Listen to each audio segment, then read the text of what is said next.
There's a lot going on. There's a lot going on indeed, so let's get through some major updates. I have an airplane. The interior is red and a little bit worn. I flew around the world, picked out a new interior, ripped my old interior out. Now I'm exposed to fiberglass dust, but we'll get rid of that and put in some new insulation, and I'm going to do it in a tech-savvy way and deliver value to you. Here we go. Okay, the truth is anyone can disassemble a thing. Anyone can reassemble a thing, but not everyone can go the extra mile and get extra value out of the task. And so what we're going to do today, because we have access to all this great stuff and all these great tools, is I'm going to use this thing, the cheap 3D scanner, to get an outline of the inside of this airplane. So I have this data at home. Whoa, hang on. Cheap 3D scanner data at home. If you are new here, you probably missed a video that I did using this really cheap Creality Ferret scanner that I picked up online for $100 to do cool stuff. You may want to go watch that. I'll put a link up here in the upper right-hand corner of the video. All right, continue. And I can go use it to make the insulation. I'm tired. My brain's starting to go to mush. But I can use it to make the insulation from Eartex that I can stick onto the airplane, hopefully make it a little bit quieter and definitely keep it a little bit more heat tolerant. So what I'm going to do is use this thing. Got the computer hooked up in the back, and I'm just going to get a quick scan of what's going on here on the side of the airplane. I'm going to turn around, do it on the opposite side, so I've got a reference diagram or a reference CAD model or a scan model, 3D model, raw 3D model of what this looks like. You can't immediately go from that to finished product. You can't go from 3D scan to cutting out the insulation. There's some steps in between to convert this raw scan into a CAD model, a computer-aided drawing or design. And so that's what we're going to do today. We're going to go scan all this stuff, and then eventually, when I get some time, I'm going to turn it into a 3D model that I can use to actually do insulation. Now, will I delay this program or this project for the insulation?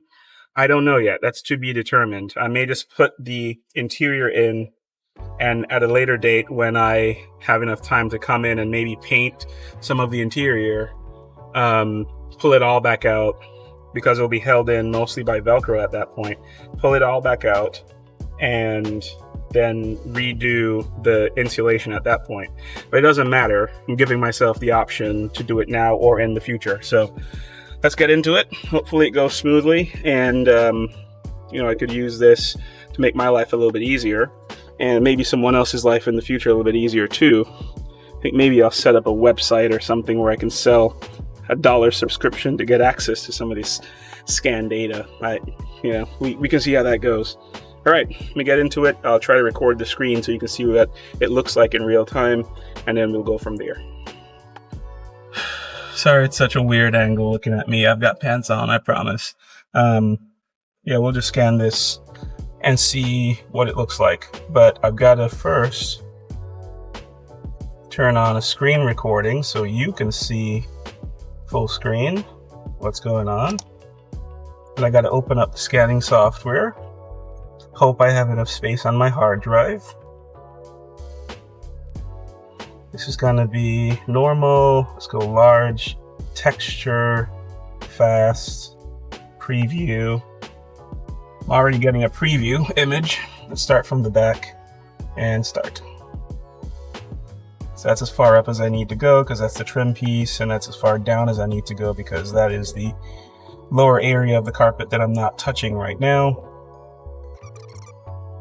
I'm gonna get some angles too so I can peek around corners, essentially. And that sounds a little bit weird, but peek around corners in the computer. Gonna pass over it again to see if it aligns.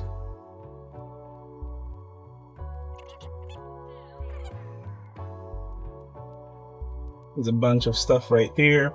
So I'm gonna get a lot of good pictures with my phone to use as a reference if I have questions about what something is.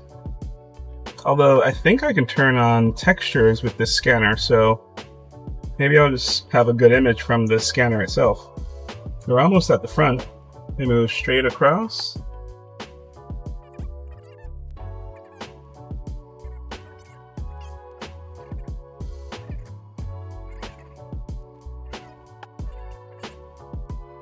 And it's using textures right now to do the 3D scanning. So it's taking a picture and it's trying to remember in memory somehow whether it's seen that area before or not. Right now it looks like it's lost. Yep, there we go. It's trying to figure out if it's seen something that looks like this before in the image and trying to match it up.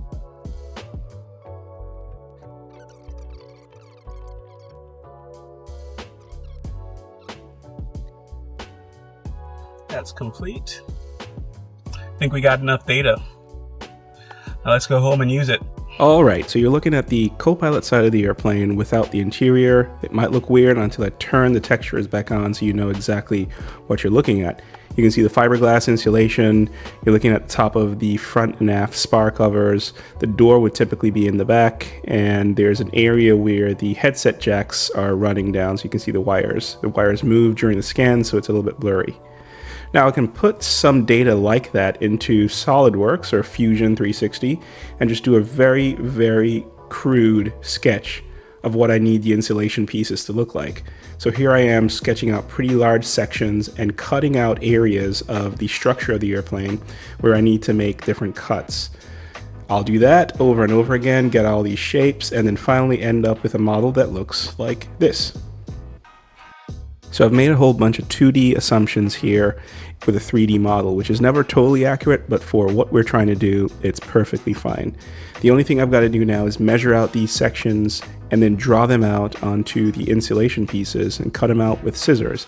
The other thing I thought about was using my projector to project this on a wall and then tracing them out, but the measurements were simple enough. I just measured them, cut them out, and it ended up with the insulation pieces that could be installed very, very quickly. Okay, so I'm sitting here editing this video. That's exactly what you see on the screen here. And I realized something, and I want to get ahead of it really, really quickly. One or two, or maybe 20 of you are going to say, well, that's not the best way to do it. Of course it's not the best way to do it, but it's my way. And as you know, I am cheap, and I like to be efficient, but effective at what I do. The other thing you've got to keep in mind here is that physics and vibration and energy transfer, mass properties are very important. And so with the insulation, the most important thing is to get about 60 to 70% of the panel, the area, covered. You don't need to go for 100% coverage because it will not do too much. It won't do too much more in terms of lowering the decibel level from outside and vibrations and sound from outside. So even if there are gaps in what you're seeing in my insulation patterns, it's not that significant. And I'm not flying in 200-degree weather, nor am I flying in -65. So energy transfer from heat from the outside of the airplane is not that critical in my case. I want it to be quieter, and 60% coverage will get me almost 100% of the effect. I hope that makes sense. I'm a nerd. I love science, several engineering degrees. I'm not the best teacher, but I hope that makes sense. Okay, back to the video. So we've gotten all of the A's, and now we are gonna continue with B, C, D, E, F, G in there, but when I'm feeling better. Yep, so life isn't always perfect, and I got hit with a massive sinus infection because of the smells of all the different chemicals coming out of the airplane. So we were down for about a week, but work continues. There's a small but dedicated group of folks that pitch me a couple dollars every single month and became members of this channel. I took my downtime while I was sick to make them this very special and very unique book. I got the books, engraved them myself, made the design myself, and shipped it out to those members. Thank you, members. Now let's continue with harder work. Okay, so where were we? Oh yeah, all the insulation's in the airplane, and we were ready to put this airplane back together. Except I've always got something else in mind, and I did something else that I'm going to tell you about in the future. But in the meantime, take a look at this really sped up view of me scanning the Copilot side and the door for the airplane. There's really no magic here, it's just using the software as it was intended. And then just know that in the future, we've still got lots of things to look at for this particular project, including cleaning up old adhesive and then putting everything back together again. Is there a bunch of stuff I haven't told you about regarding this project? Well, yes, of course. I'm just going to leave a hint right here. Have you thought about donating to your local pet shelter lately? Go check in and see how those folks are doing. I bet they're struggling and need your help. All right, be good to each other. We'll see you again next time.